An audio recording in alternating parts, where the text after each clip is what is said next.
The moment you step onto an airplane, flight attendants are already judging you. Not your clothes, not your carry-on, your shoes. And it has nothing to do with fashion. In the first 3 seconds a passenger is seen, a silent life or death assessment is already happening. Who can move fast? Who might fall? And who could become an obstacle if there are only 90 seconds to evacuate a burning aircraft? With over 15 years of cabin crew experience across thousands of flights, one truth is impossible to ignore. The wrong shoes can turn a routine flight into a medical emergency waiting to happen, especially for passengers over 55. There have been hips fractured during turbulence, toes crushed by beverage carts, emergency slides punctured by heels, passengers left stranded in pain because their feet swelled so badly they couldn't even remove their boots. This video exposes the 3 types of shoes flight attendants silently panic over.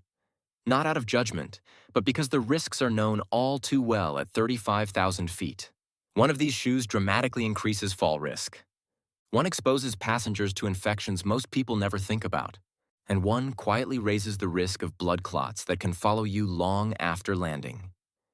If you travel even a few times a year, and especially if you're enjoying your retirement years, this isn't fashion advice. It's personal safety advice airlines rarely explain. Let's start with the shoe that makes every flight attendant's stomach drop the moment it appears in the aisle. Type 1. High heels and elevated point shoes. Nothing triggers immediate concern faster than a raised heel with a narrow point of contact. This includes stilettos, narrow pumps, kitten heels, platform heels, and dress shoes with sharp elevated bases. These shoes were never designed for a moving environment. Every year, flight attendants undergo mandatory emergency evacuation training. One critical drill simulates a full aircraft evacuation within 90 seconds.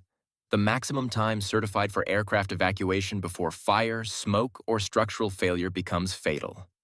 During these drills, emergency slides are deployed. These slides are not playground equipment. They are large inflatable escape devices made of coated nylon and neoprene, inflated by high-pressure gas.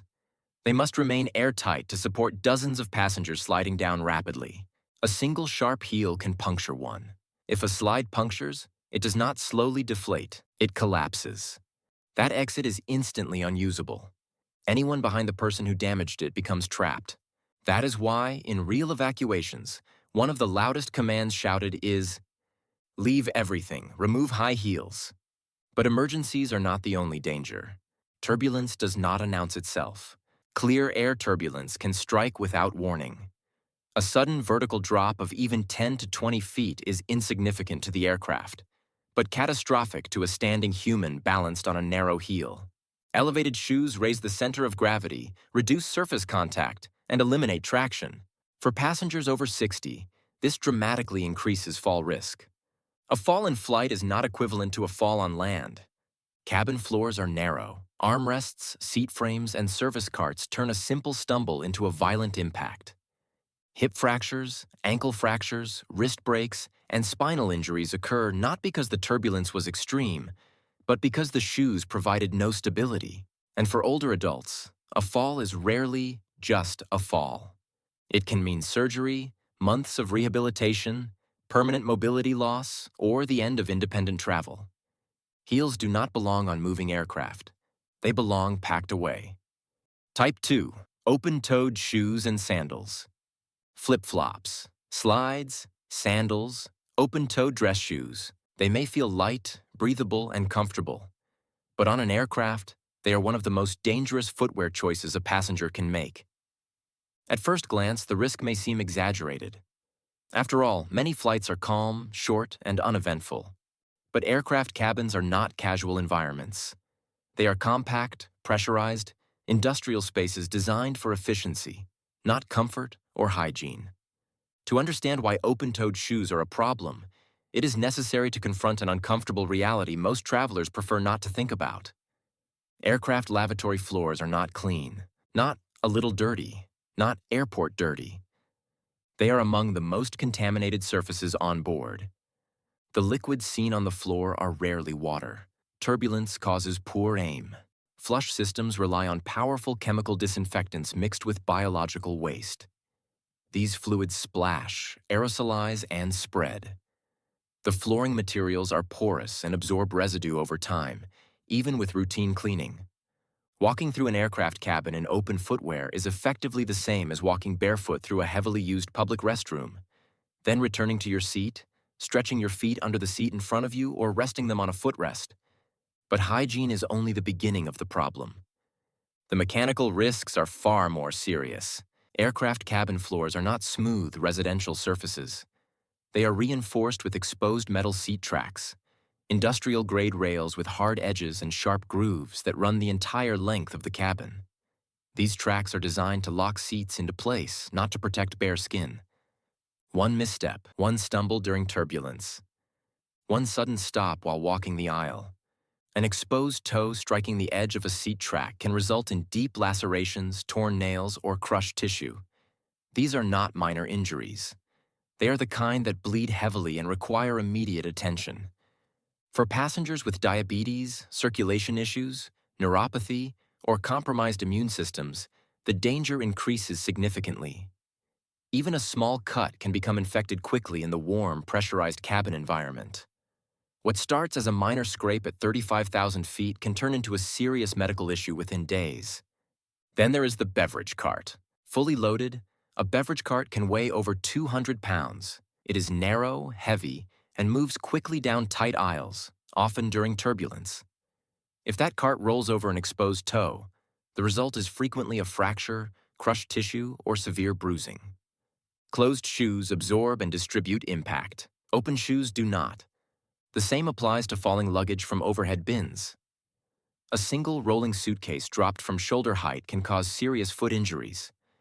Add sharp seat components, armrest hinges, tray table hardware, and, during rare but critical situations, emergency debris and exposed feet become one of the most vulnerable parts of the body on board.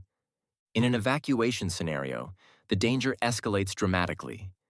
Floors may be hot, wet, uneven, or littered with sharp fragments. Passengers may need to move quickly, climb, or brace themselves. Open-toed shoes offer no grip, no protection, and no margin for error. Aircraft cabins are not beach resorts. They are moving industrial environments subject to sudden motion, mechanical hazards, and unpredictable conditions. Comfort matters, but protection matters more. Toes must be covered. Feet must be protected. Type 3. Tight, rigid, or hard-to-remove shoes. This category includes footwear that looks secure, durable, and even practical on the ground. Knee-high leather boots, cowboy boots, stiff fashion boots, high-top shoes with complex lacing systems, shoes that fit perfectly when standing at sea level. On an airplane, these shoes can become a medical liability. This is not a comfort issue. It is a circulation issue. Aircraft cabins are pressurized to simulate an altitude of approximately 6,000 to 8,000 feet above sea level. At this altitude, oxygen levels are lower, blood circulation slows, and the body responds differently than it does on the ground. When passengers remain seated for extended periods, gravity pulls fluid downward into the feet and lower legs. This causes swelling in the soft tissues, a condition known as gravitational edema. Every passenger experiences some degree of swelling during flight. Even healthy individuals with no underlying conditions are affected. Shoes that feel comfortable before boarding will often feel noticeably tighter after several hours in the air. This is where rigid footwear becomes dangerous. Materials like thick leather, hard rubber, and stiff synthetic shells do not stretch. As the foot expands, the shoe does not adapt. Instead, it compresses. What was once a snug fit becomes a restrictive clamp, limiting blood flow, increasing pressure, and compressing nerves. The result is pain, tingling, numbness, and loss of sensation in the feet and toes. More critically, restricted circulation significantly increases the risk of deep vein thrombosis, or DVT. This occurs when a blood clot forms in the deep veins of the leg due to slowed blood flow and prolonged immobility. A clot formed in the leg does not always stay there.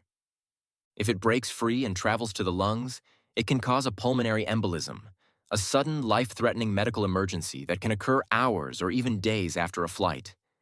Tight shoes do not cause DVT on their own, but they dramatically increase risk when combined with cabin pressure, dehydration, and prolonged sitting. There is also a secondary hazard most travelers never consider. If swelling becomes severe mid-flight, rigid shoes may become impossible to remove. Passengers have been forced to deplane barefoot or in socks because leather boots and structured shoes could not be worn after landing. Embarrassment is the smallest concern. If footwear cannot be removed during a medical emergency or cannot be worn during an evacuation, it becomes a safety obstacle rather than protection. Air travel demands adaptability. Feet expand. Conditions change. Emergencies are unpredictable. Shoes that lock the foot in place eliminate flexibility at the exact moment it may be needed most. A simple rule applies. If a shoe feels snug on the ground, it is unsafe in the air. Footwear for flying must allow circulation, swelling, and quick removal without resistance. Rigid shoes do none of those things. What actually works? The Safe Travel Shoe Standard. A safe travel shoe meets 4 non-negotiable criteria. If a shoe fails even one, it does not belong on an aircraft. 1. Adjustable expansion. Feet will swell. Shoes must accommodate this. Elastic laces, Velcro straps, stretch uppers, or adjustable closures allow pressure relief without removal. Rigid slip-ons do not. 2. Real traction. Soles must be rubberized with texture. Smooth leather or plastic soles increase fall risk on polished airport floors, metal jet bridges, and carpet transitions. Grip matters. 3. Closed heel and closed toe. Shoes must stay on the foot. No backless designs. No exposed toes. This is evacuation survival, not comfort preference. 4. Breathable but protective material. Soft knits or flexible walking shoes allow airflow and expansion while still protecting against spills, impacts, and debris. Balance matters. The no-bend rule, a critical safety detail. For passengers over 65, one rule matters far more than most realize. Avoid bending down inside the aircraft cabin. Aircraft cabins operate in a low-oxygen, low-humidity environment. When a person bends forward at the waist, the diaphragm is compressed, lung expansion is reduced, and oxygen intake drops further. At the same time, blood pressure can shift suddenly, especially in older adults whose cardiovascular systems do not adapt as quickly. Tying shoes in a cramped seat while oxygen levels are already reduced can trigger dizziness, vertigo, nausea, or brief loss of consciousness. This is particularly common after long periods of sitting, dehydration, or standing up too quickly. This is not weakness, it is physiology. The risk increases when footwear requires bending, pulling, twisting, or complex tying. Shoes that demand physical effort in tight spaces create unnecessary strain at exactly the wrong moment. Hands-free or step-in shoes allow footwear to be adjusted while seated upright, keeping the chest open, airflow steady, and balance intact. Remaining upright also reduces sudden changes in blood pressure when standing. Sudden standing after bending forward sharply increases the risk of lightheadedness and blackouts. In an aircraft aisle, even a brief moment of disorientation can lead to a serious fall. Many falls during deplaning do not begin with turbulence or crowding. They begin with something simple: an untied shoelace, a slipped heel, or a momentary loss of balance after bending down. Inside an aircraft cabin, small movements can carry large consequences. The lavatory slipper rule. One of the most common and dangerous habits is walking to the lavatory in socks. This must stop. Aircraft lavatory floors contain chemical disinfectants mixed with biological waste. Socks absorb it. Then it is transferred to seats, bags, and shoes. This creates fungal and bacterial growth inside footwear. A simple solution exists. Disposable travel slippers, used only during the flight, protect socks and feet. They are worn during cabin movement and discarded before landing.